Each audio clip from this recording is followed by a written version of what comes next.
Africa. The name alone invokes a wide range of emotions in people. Some filled with an excitement about the natural wonders and the sense of adventure in Africa, while others are wary and cautious of the unpredictable and sometimes dangerous reputation that this great land has been given. As the cradle of all of humanity, home to many mysteries of ancient civilizations, rich in natural resources and ripe with potential for expansion, Africa offers the tactful investor a wealth of opportunity as it begins the next phase of growth and development. Join me as we take a look at this immense and vibrant land, examine the economic building blocks, and study the political and cultural currents that are shaping this great continent. This is Investing in Africa 101, the next frontier.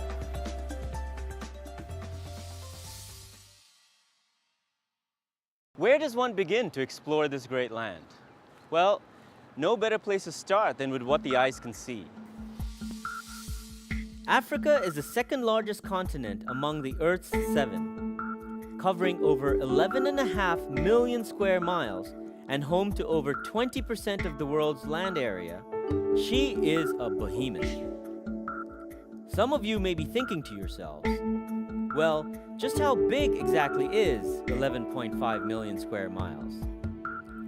To put it into perspective for you, imagine the United States and the two largest countries by population, India and China, all within Africa's landmass, and you still would have room for many other countries.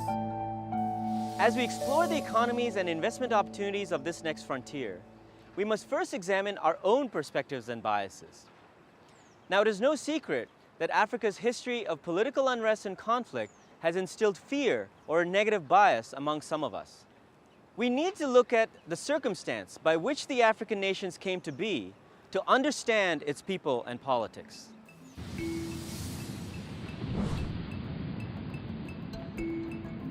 Africa's history is long and filled with natural and archaeological wonders, as well as battles and conflicts for almost just as long.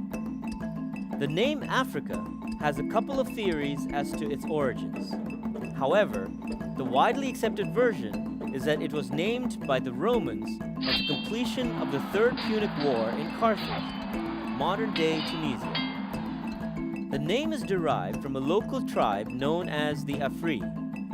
Literally translated, Africa means land of the Afri.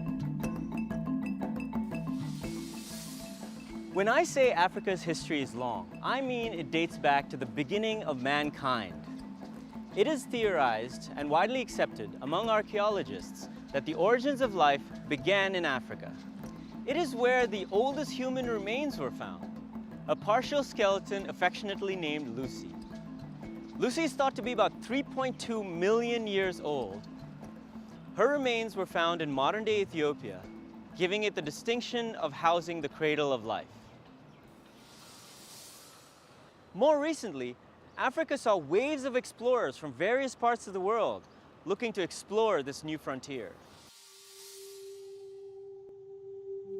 Here is what Africa looked like from the mid-17th century to the beginning of the 18th century, as the Portuguese and others explored the continent. 100 years later, by the mid-1800s, European settlers had begun to claim coastal settlements. And by the mid to late 1800s, Africa looked like this: a land with various settlements around the periphery and claimed settlements stretching across Central Africa. In 1885, the European powers already present in Africa got together in Berlin at what was called the Berlin Conference in order to negotiate and jostle for their share of Africa. The result? Carved out establishments of European-controlled territories. Every modern-day country in Africa has had a history of colonial rule except for one, Ethiopia. And that's because of this man, Emperor Haile Selassie. Thought to be a descendant of the biblical Solomon dynasty, Selassie was a wise and beloved ruler of Ethiopia from the 1930s until his suspicious death in 1975. Emperor Haile Selassie's influence and leadership far surpassed the boundaries of Ethiopia. Under Selassie's rule, the illegal occupation by the Italians during the Italo-Ethiopian War was a short-lived 5 years. Selassie was able to garner British and American support in 1940 when Italy entered World War II on the side of Hitler's Germany. By driving the Italians out, Haile Selassie's popularity reached prophetic stature and is even recognized today as a returned messiah by the Rastafari movement of Jamaica. But how did a relatively small population of European colonists manage such large business interests in Africa?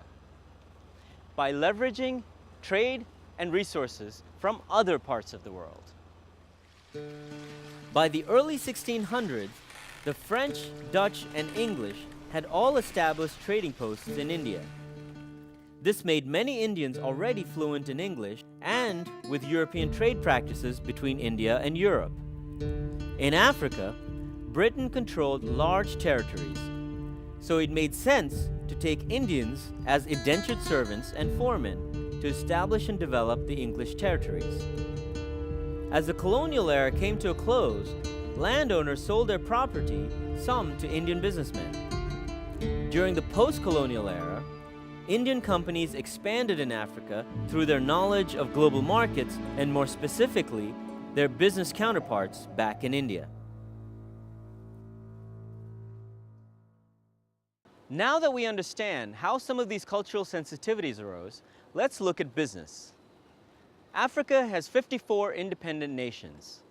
Now keep in mind, many of these were handed over with very little infrastructure and no standardized healthcare or education, and most still living in poverty.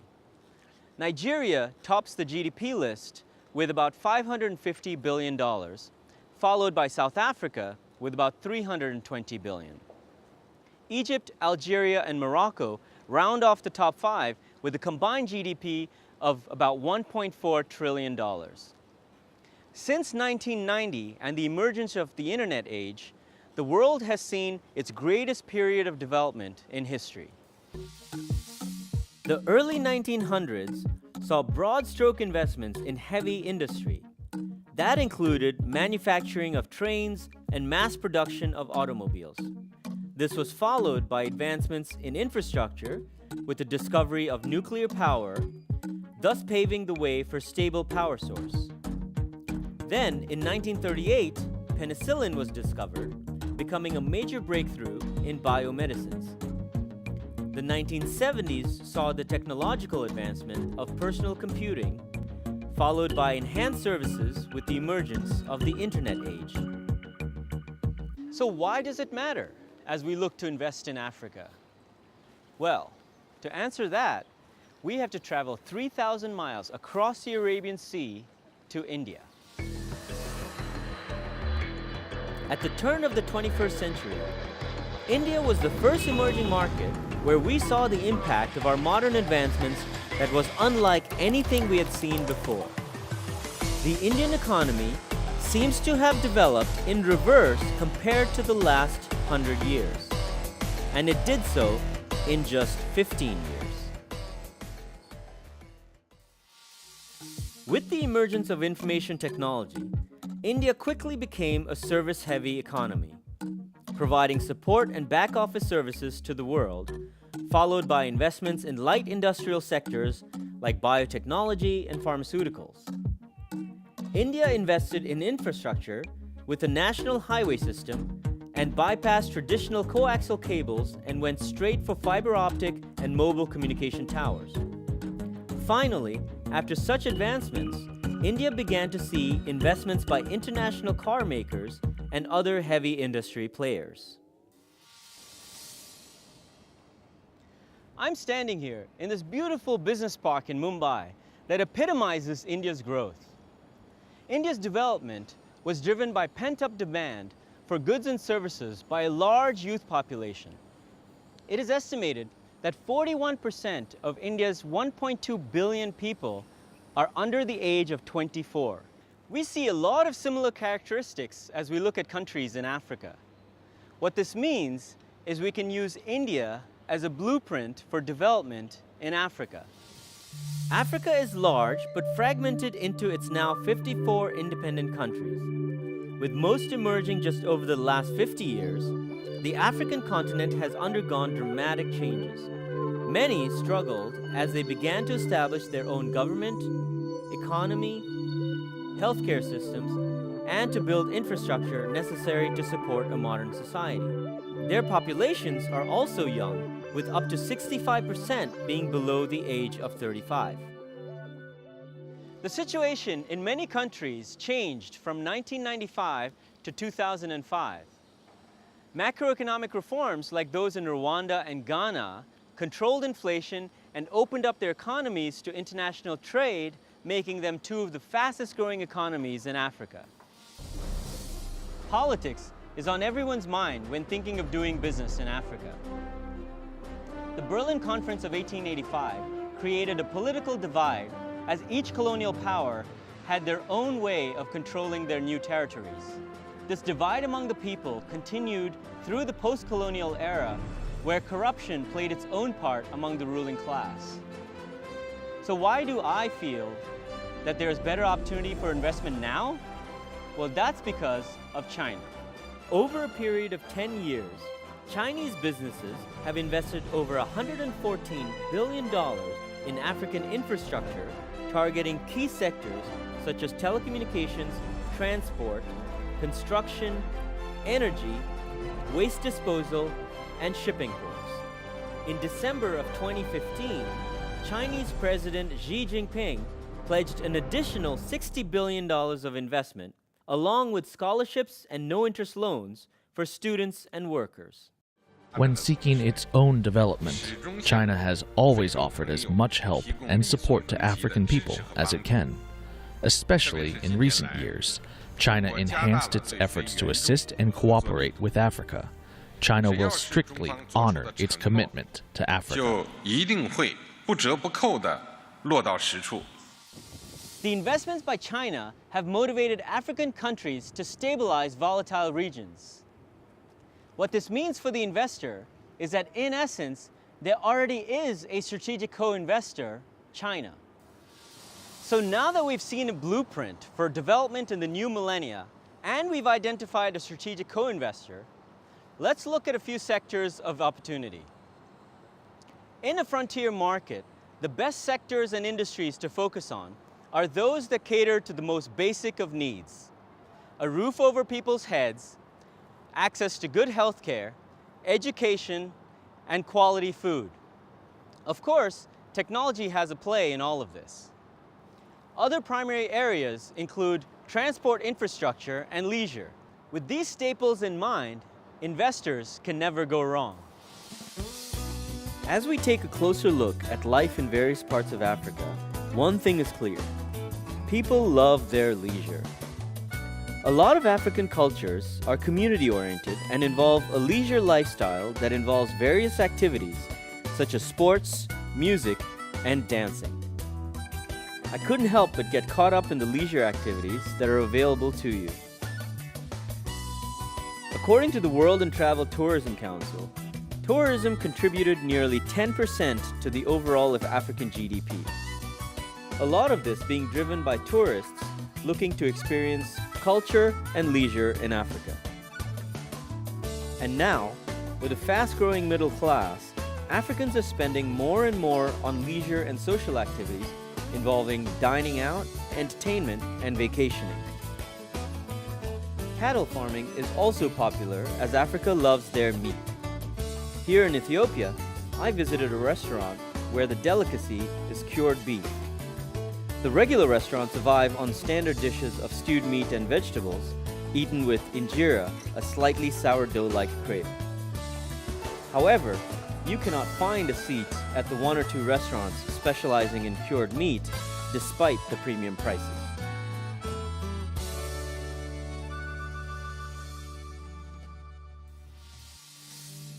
African policymakers are liberalizing trade policies in the same ways India did in the early 1990s, privatizing many state-owned enterprises and boosting the reliability of critical infrastructure such as electricity generation and distribution. They're putting up a number of windmills and things like that in Turkana. A big project is coming for windmill in Turkana, and once that is on, they are now developing a lot of geothermal electricity.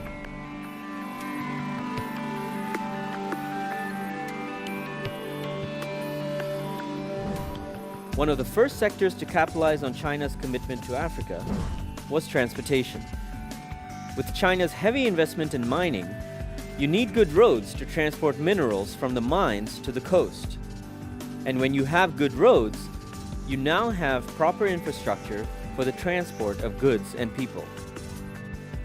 In Kenya, the government partnered with 3 Chinese companies to build a superhighway that stretches 31 miles from the city of Nairobi to Thika. The highway was built with the intention of expanding the Kenyan economy by linking businesses with Ethiopia, a regional economy with about 80 million people. The airline industry is also on target for exponential growth, as European carriers find high passenger yields by providing service between African countries. This boost in travel demand has been met with an emergence of domestic and regional airlines. Alphonse Kioko is the CEO of a regional airline, and he is investing in new planes to support the growth in the travel sector. In Africa, I see a lot of potential. If you take, for example, the aviation industry, as I said before, we have been having double-digit growth year on year, both in passenger numbers, revenues, as well as their profitability.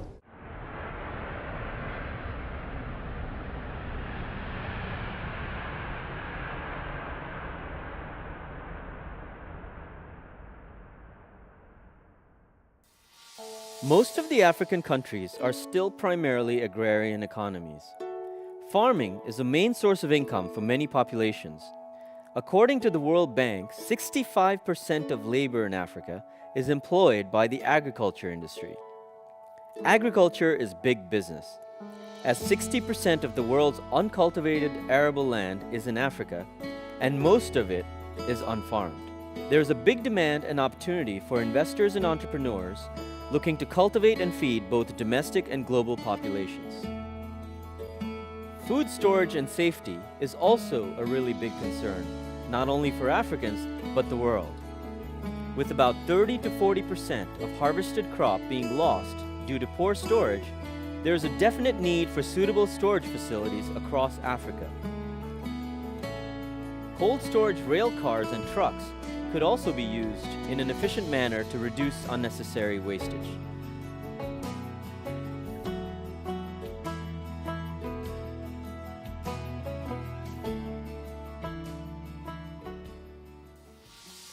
With 1 billion people strong, feeding the various regions can prove to be good business.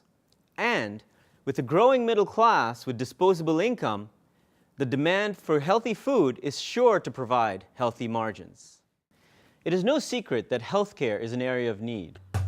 With 14% of the world's population, Africa has 24% of the world's disease burden and 54% of communicable diseases, yet only 2% of the world's doctors.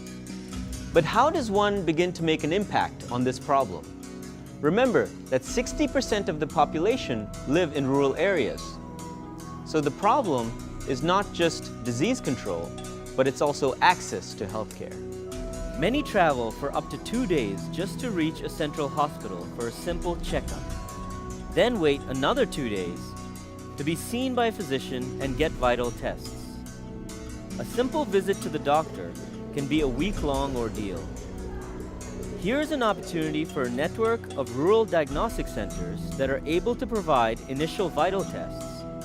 Or, with technology advancements, companies are now developing drones that are outfitted with various medical supplies that could be the much-needed catalyst in solving this problem.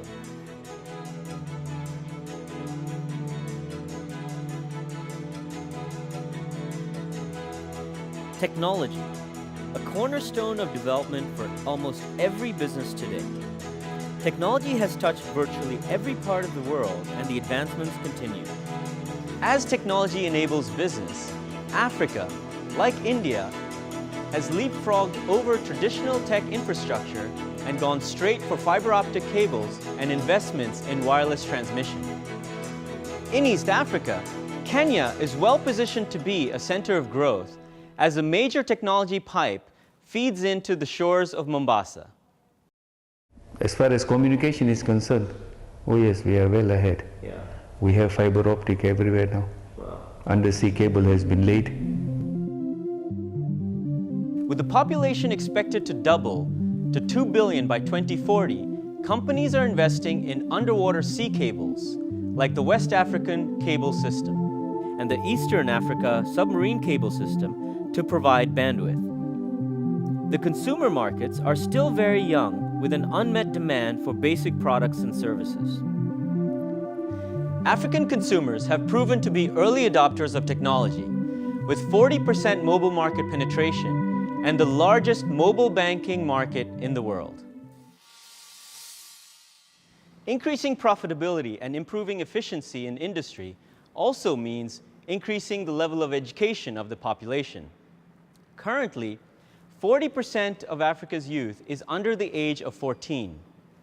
And recognizing the need for an educated population, countries like Kenya have enacted mandatory education laws, doubling the number of students in under a decade. A few years ago, they started free education for primary school. And now they have converted into a law that any student or any child which is underage and should be going to primary education, right. and if the parent doesn't send him, now that is a criminal activity. Really? Yeah. These educational changes are being made in anticipation of future needs in technology and healthcare. Health educators, like the Vice Chancellor points out, that training programs in paramedical services are another opportunity for investors, as government programs are open to forming partnerships with private institutions. The reality is that Africa will need to create more educational opportunities, particularly in the healthcare field, as it moves forward. Africa will also need to engage in a different approach and shift focus away from treatment towards disease prevention and control. The need for educational opportunities, training programs, and medical industries intersects with the Chinese promise of scholarships and training and will help in moving the population away from poverty. The gap in theoretical versus practical education systems needs to be filled as people migrate to the cities in order to improve their standard of living. Technological education is one area where Africans recognize the need to improve their skills. I started this program by looking at Africa's landmass, and it's only fitting that real estate is one of the first sectors to capitalize on any form of growth. In Nigeria, it is estimated that 16 million new homes are needed to meet the housing demand. Here in Dar es Salaam, you can see the development of high-rise buildings popping up among ground-level homes. Also here in Dar, there is a large Indian enclave right in downtown, complete with street vendors, community center, and a temple. In Ethiopia, this US investor is interested in this new self-sustained American-style suburb with a school, shopping, and entertainment all within the development. One thing about Ethiopia is it's underdeveloped. It's developing. So they have plenty of land to just build these types of almost like a whole town all over the country. So if you have interest and you want to invest, this is the place where you can do it. So when it comes to development, everything requires real estate. And the construction industry can't keep up with the demand as people migrate to the cities for better education, job opportunities, and a higher standard of living. Beachfront developments are being made just an hour away from downtown Casablanca in Morocco for those opting for a more leisurely lifestyle.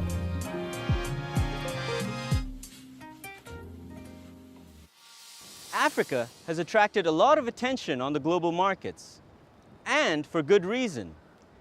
4 in 10 Africans currently live in major cities. Population growth combined with urbanization and the emergence of a strong middle class has triggered a growth that has yet to be met. Former UN Secretary General Kofi Annan is quoted saying, "We have a rising and energetic youth population. Our dynamic entrepreneurs are using technology to transform people's lives. We have enough resources to feed not just ourselves, but other regions too. It is time for Africa's leaders and responsible investment partners to unlock this huge potential." Thank you for joining me on this business trip as we took a look at a few business opportunities in this unique and beautiful continent. My name is Anand Puthuri, wishing you prosperous endeavors.